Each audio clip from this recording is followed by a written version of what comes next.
Sacramento Kings games, dinners in Hawaii, lunches at 4-star restaurants. That's how some elected officials are spending time with plastic industry and hospitality lobbyists, according to records reviewed by SoCal Connected. This lobbying push comes at a time when California is drowning in cheap plastic, and the pressure to do something about it is accelerating.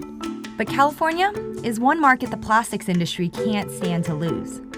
With a $97 billion restaurant industry, it adds up to a lot of plastic takeout containers, cups, utensils, and straws. The plastics industry, the chemical industry, those folks have always spent a lot of money in the legislature on lobbyists, on campaign contributions, on fake PR.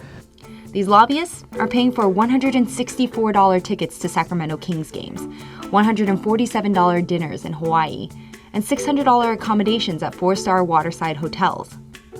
All of this gives them access to lawmakers that the average person doesn't get. I call it the Italian suit brigade, because they show up in all these Italian suits, and it is like an army of lobbyists that you're up against. Members Duncan McFetrich representing Dart Container Corporation. Katie Hansen with the California Restaurant Association. Lori Hansen representing the Pactiv Corporation. Shana Brown with the California Manufacturers and Technology Association. And what companies are funding the lobbyists? That could be hard to figure out. Many of them hide their brand under the umbrella of the association, so they don't take the backlash of the public for lobbying against, for example, a packaging recycling bill that everybody really wants.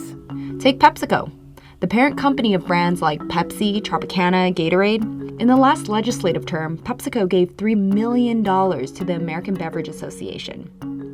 The American Beverage Association has lobbied to loosen recycling mandates and to fight plastic bans, while PepsiCo has PR campaigns promoting recycling and anti-littering. Sometimes these associations will form just for the purpose of lobbying against the bill.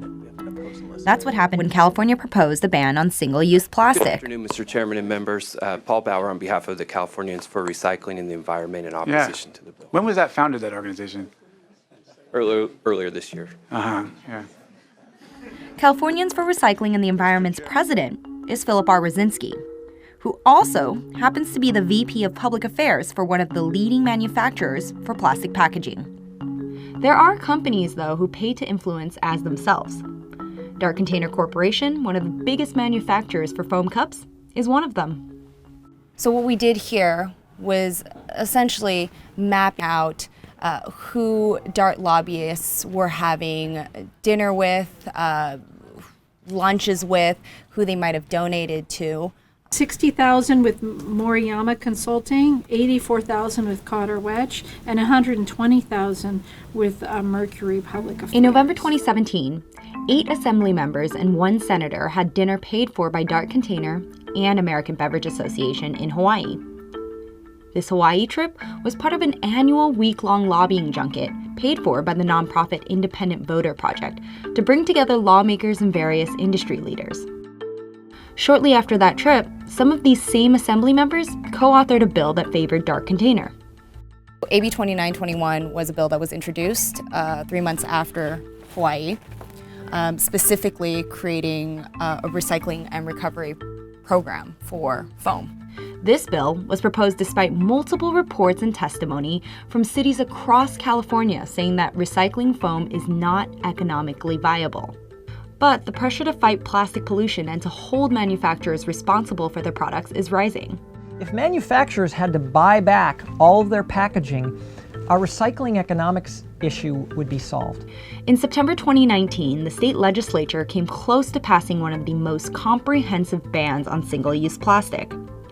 The 2 bills, Senate Bill 54 and Assembly Bill 1080, would put pressure on companies to only create plastic packaging that hit a mandated recycling rate.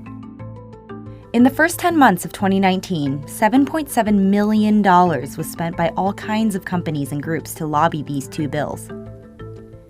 In the end, the bill failed to get enough support for passage because of lobbying from industry opponents.